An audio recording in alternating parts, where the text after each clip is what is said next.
Hey everyone, welcome to Make Business Better, our weekly show at Quartz, where we're sharing tips from experts who are trying to make business better in their small portion of the world and willing to come on and share tips for all of us to apply in our own work and lives. But today's a special episode. We've forewent the usual countdown because this whole time I've been doing the show mostly from a very remote location away from worst of the pandemic, but today I am back in the New York City office of Quartz. So I figured it was time to give you a quick tour before we get started with today's topic, which is on how to be a better listening and the importance of listening in leadership. So as I said, I'm in the New York office of Quartz. It's this beautiful building that was originally built as a department store. I'll try not to make you all nauseated when I walk you through, but bear with me a second. This is the library where we greet users. We've got our copy of Piketty, of course. And then behind this, the wooden area tend to be all the desks. Sadly, not terribly populated at the moment, but we do have Jordan, our head of IT, and Catherine, our editor-in-chief, at her desk. And you can tell, of course, all these abandoned books here mean that this is the editorial side of the newsroom. This is a fun space that I like to work in. We call it the workshop for tinkering and otherwise. I'll take you to the back of the office. It's a very large space when there's like 2 people in it. But hopefully there'll be many. We've got 2 Laura Dern cardboard cutouts that I won't try to explain. This is our cafeteria / event space. Lots of great events here. That's the boring hallway where you go to have a meeting in person. I don't know what those are like, but I'm sure they're fun, and I look forward to having them soon. What I just showed you was just half the office. We have quite a lot of space. That's where in front of us everybody goes to get coffee. Now I'm walking in the main entrance to the other half of the desks. This is completely empty, but I will walk you up toward my desk and we'll start the show. It's weird to be back, I'll admit, in the office, but it is mostly great. I'll admit, a creature of the office. I made work from home work. Quartz is switching to a work from anywhere policy. So even when we reopen this office, people won't be required to use it. But the fun challenge in front of us, and I'm sure a topic of a future show, will be how do you create these kind of hybrid spaces where your company is fully distributed. People do, there's of course value in coming together in person, but that's for a future episode. As I said at the top, today's episode is on listening, and specifically the importance of listening in leadership. And our guest today to talk about that is Errol Gardner, the Global Vice Chair of Consulting at EY. Errol joined EY as a partner in 2009 and has 30 years of experience advising clients, teams on the delivery of complex technology and data-enabled change. Errol, welcome. Thanks for joining us. Hey, good to see you, Zach. Hope you're not too out of breath there. I know. Oh, well, I will catch my breath while I ask you. You don't have to give us a full tour of the house, but I gather you're working from home today, at least. Is that correct? Yes, I am, and I'm not sure my daughter would be very happy if I suddenly interrupted her, not having given her any notice. But I thought I'd show you a book from my bookshelf, which gives you a bit of a sense of me, if you can see that. Yeah. This is Alex Ferguson, or who's Sir Alex Ferguson, who gives you a sense of what's important to me. He's the former most successful manager of Manchester United, who are the club, the football club, soccer, I believe you would call it, of choice. And I have many of his books and others within this in the room here behind me. I'm based in London.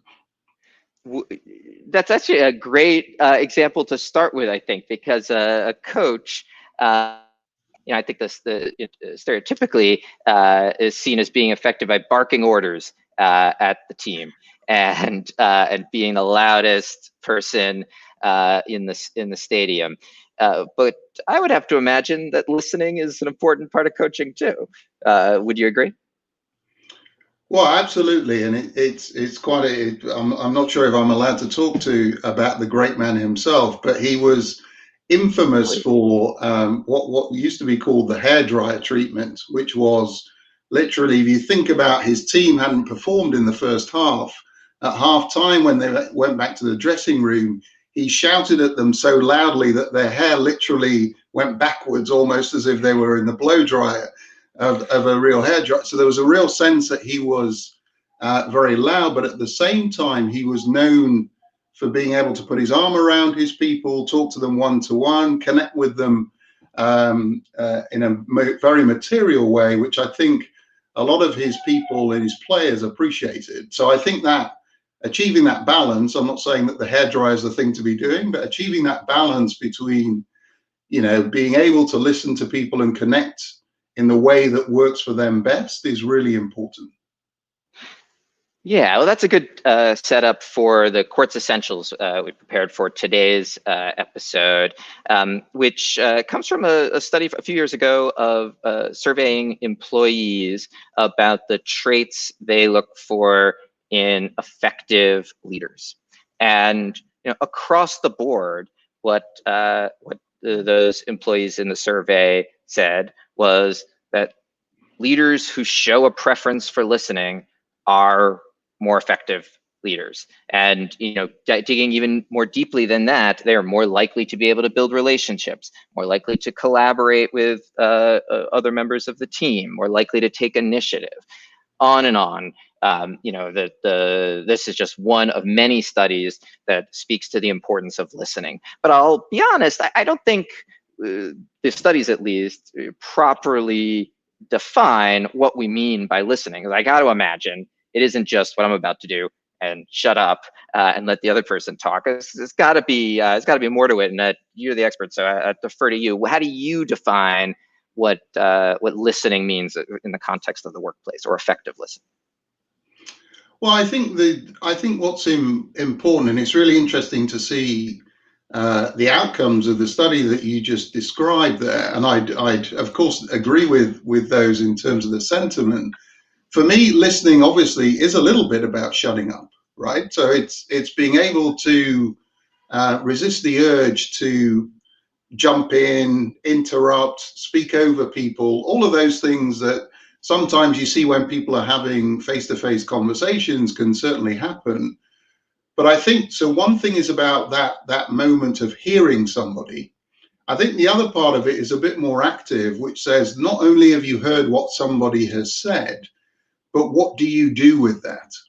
So if you now sit and listen to me and then respond by completely ignoring anything I've said, so what I'm left with is thinking you didn't actually listen and or hear what I really said. So however you do that in terms of reframing what I said, or following on with a different question, or in a business scenario, of course, it's saying, well, how can we work together to solve for that, or whatever it may be in terms of the challenge. I think that's key. But another critical part of the listening will be demonstrating action that comes as a consequence of what you've heard. So if somebody sees tangible movement beyond the conversation, then it will reinforce, okay, that person really was listening to me. And of course, if you can go back to that person and connect action to the conversation you had, it will all have an amplification effect with that individual and with others to show that you really are listening to what they're saying. That's a really interesting, I think, important point. And I'm not just saying that to make it seem like I was listening. It does strike me, if I just speaking generally about leaders, CEOs of various different companies over the past year, one place you saw people, the CEO saying, I'm in listening mode, I'm ready to listen, was when their employees started pushing back, strongly and expecting their companies to take a stand on racial justice in the U.S. And other social issues. And and that's very, like, the word listen comes up probably more frequently than ever in that mode. And of course, that first step there should be to listen to employees. But it occurred to me, maybe, but in some other context, if it's what's strategy for Q2, CEO's instinct is to launch in, here's the strategy, buttoned up, and not begin by listening. So it seems that listening can come more naturally to people when they feel like they don't have the answer, but maybe should be prevalent in other scenarios as well. Well, I think without a doubt, and of course these things are always degrees of. So I think to the example that you raised, obviously, social equity and the issues that you raised, especially in the US, but it for sure was global. We had it in a number of countries that we experience with our employees, but more broadly in society. You are, of course, more naturally going to listen to that, especially because a lot of the leaders can oftentimes be very distant from that and don't really understand the dynamics that the people within their organizations are feeling. But I think it's also the case, it's not the same degree, but it's also the case if it's a business performance issue, because most organizations, and certainly our organization, is very reliant on what our people that are working at clients on a day-to-day basis are seeing, are hearing, are enabling on behalf of our clients. And so if you haven't got your ear very close to what that is, because that is really your market test. It's not when you talk to analysts or lots of other people who operate at a very similar macro level, if you like. It's those people that are connected to the people that buy your services, if you like, and whichever industry you're in, those closest to your customers, you have to be connected and listen to hear, well, what are the trends, what's working, what may not be working, and therefore does that mean we have to course correct on our strategy? It may not affect our Q2 performance, but actually it might say, for our Q4 performance this year, do we need to start putting some things in place to make sure that we're ready for a market turn or a product launch that we need to make, whatever that may be? Something I've struggled with since becoming CEO of Quartz is making time for keeping up on, like, chatter in our industry and listening to people I consider smart outside of our universe, because obviously so much of the demands of the jobs are about operational concerns, and but I miss it, and I know that I am better at the operational stuff if I'm getting that inspiration from outside. So trying to just force myself to devote time to that like it's any other kind of work. Yeah, I mean, I think all of us as leaders need to be very mindful that and especially the more senior you get, the older you get, you might think you know everything, but unfortunately, I think as we're seeing in many ways, the nature of business, the nature of corporate life is changing so fast, no more so than what we've experienced these last 12, 15 months or so, that you've got to unlearn so much of what you took for granted and say, okay, well, how are we going to deal with the pandemic world as we know it, and you working or wandering around a half-empty office? And what do we then do about that now? So it's no longer about density of people per square foot of what you have in your office space. It's, well, how are we going to use this differently, and what is the purpose of an office, and what we're going to do about it? But then also, if you think about us getting back to a relatively normal world, then how are we going to leverage the benefits that we've seen from remote working, and how do we make it work in the kind of hybrid environment everybody's now starting to talk about? So how do we make sure we bank the benefits of that at the same time as making sure that all the things that we'd like of the old world, if you like, come back? And the challenge, of course, is that we're all going through, none of us have got I remember in 1995, we did it this way. There's no experience of that. So you have to take perspectives, data points from other people. And I think that's really healthy, and something, obviously it's a very obvious thing to do with the COVID impact, but generally for the big ticket change. I mean, let's talk about something like digital transformation, that even ignoring the pandemic for a second, ever the importance of technology and the change that it's driving. If you're not a digitally native individual, you don't see the possibilities, you don't see the opportunities. And so if you don't have a very open mind, how can you possibly embrace some of those things? And in that last example, just to you mean like that, listening in that case means being online, right? That being part of what it is you're charged with transforming. Yeah, it's whatever is the right data point for that. It could be even just listening to your kids. So, how they're transacting, how they're interacting with the world, but also just more broadly, thought leadership. Who it could be people that are in a similar industry to you in terms of how they're approaching things, but also advisors and others. Well, we're streaming this live on Facebook and LinkedIn. We've had a number of really good questions come in. Thank you to those submitting them. We'll take as many as we can get to. They're good questions because they speak to really practical and common scenarios in the workforce.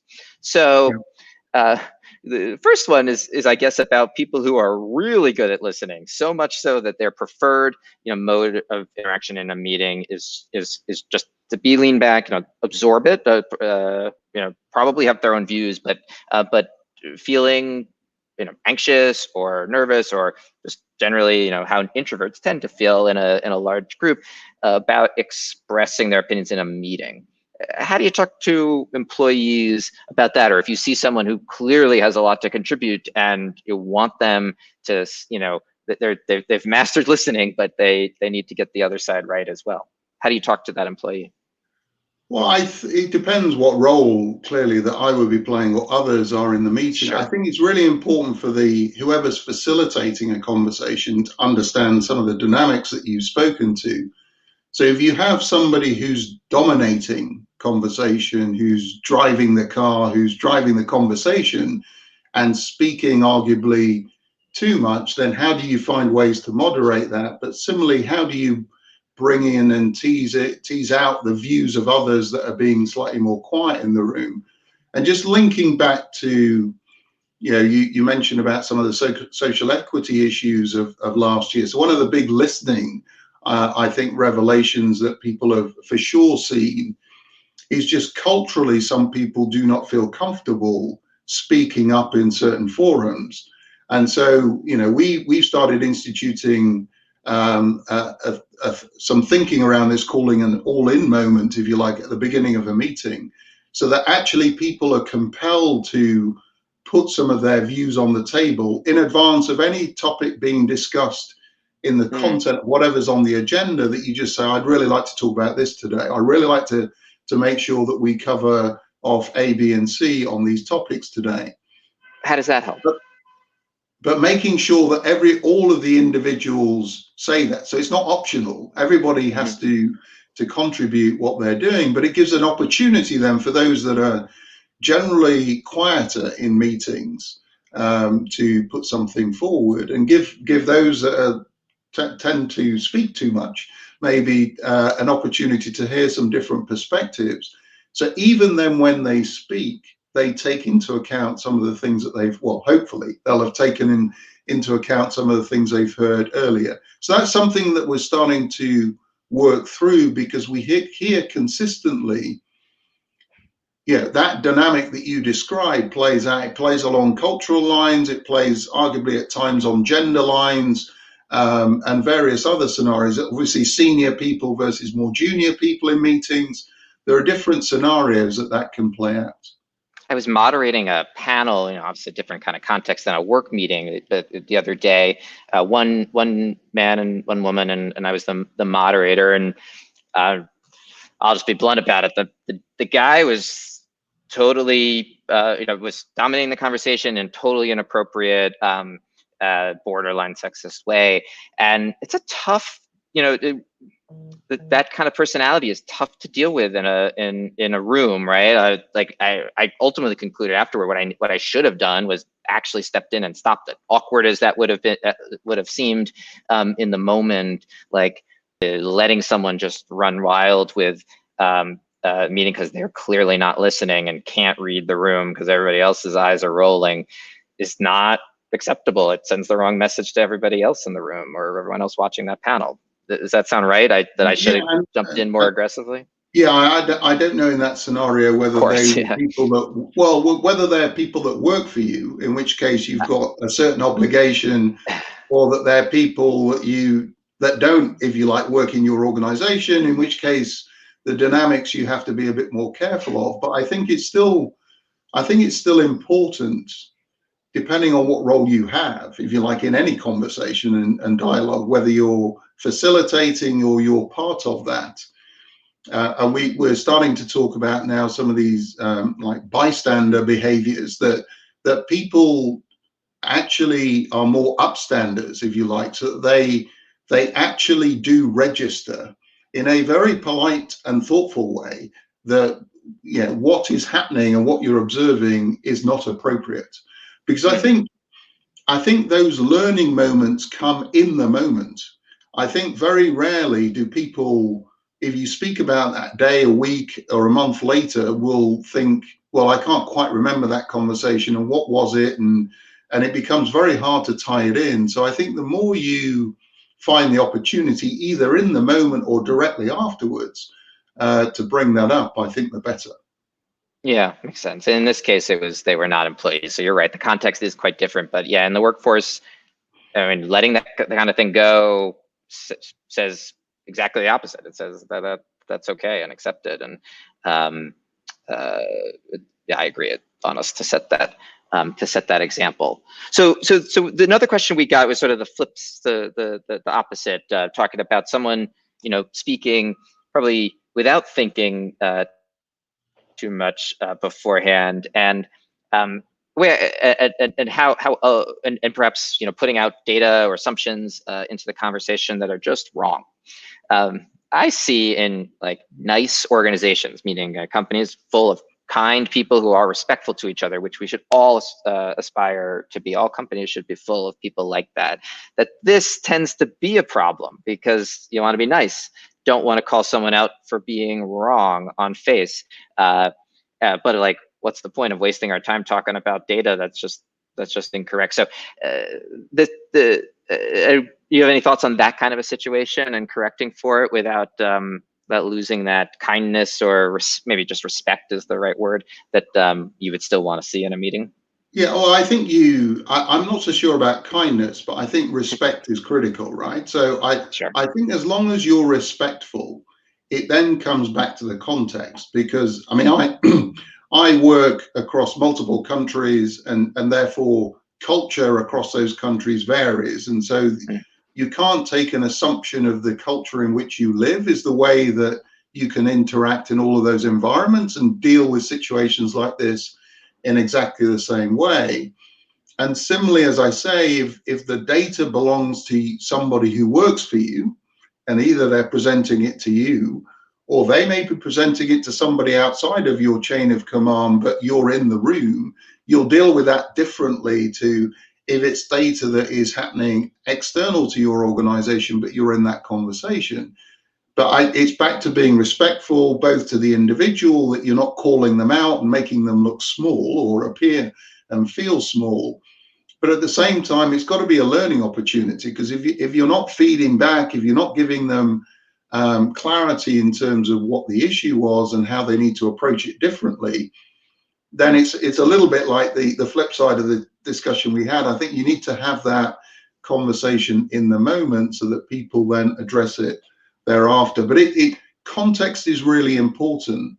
But I think being respectful, but honest and direct within the context of whatever works appropriately, so those individuals are clear about that.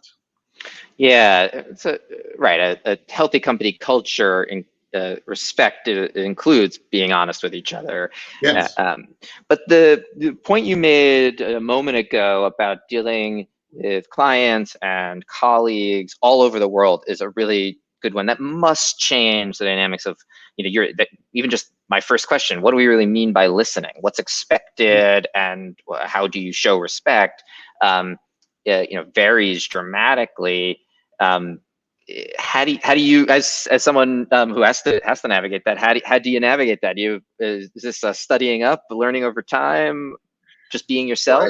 It's a lot of experience. It's a lot of actually listening to people who operate in that market as well to understand what the cultural norms that exist there. But I spent a lot of my time actually working in different countries as well, countries across Europe. I've worked in the US extensively as well. But in my current role, I'm across all spectrums of the culture, if you like, both emerging and developed markets, from Asia through to the Americas. And so the different aspects of how people approach things, i.e. listening, is just their default standard. And so they are not the kind of Anglo-Saxon view of what would be dominating. You just don't have that personality type. It's not the way that they operate. But then how do you understand that you're interpreting the messages, or in many ways those non-verbal messages that you often get in meetings, if people are just listening? And so that you can only get that through partly experience, but as I say, you kind of need to speak to the people that operate in those cultures. I mean, I've worked in Germanic countries, the Dutch are known for being very direct and open in terms of how they deals with things. People from the UK are seen as somewhat diplomatic and not particularly direct in terms of how they look at things. I won't speak to the US, but I think we all know some of these things and how they work. And unfortunately, you can't say, well, my personal view is it's not a good place for you to go and say, this is my culture and how I operate. You guys have just got to deal with it. I think you have to be respectful again and work within the boundaries of the culture and the country that you're working in. Yeah, 100% agree. Well, we have to leave it there, but I've got a book idea for you if you're ever taking a leave, which is a guide to navigating listening and talking in meetings in various countries around the world. Take it or leave it. But I really love all these observations. It's really helpful. Thank you for joining us for that tour earlier, and all the answers in between. I really appreciate it. Okay, great to be with you. Thank you, Zach. Have a good one.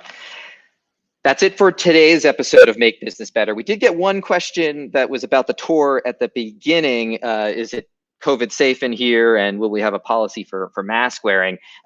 I am fully vaccinated, as is everyone in the room in this office right now, and that's likely to be more or less our policy when we actually reopen the office. We have not reopened it yet, including, yes, mask wearing when we're close to each other, and when we're going to the bathroom, and when we're entering and leaving the building, and all that. I don't think masks are going away anytime soon.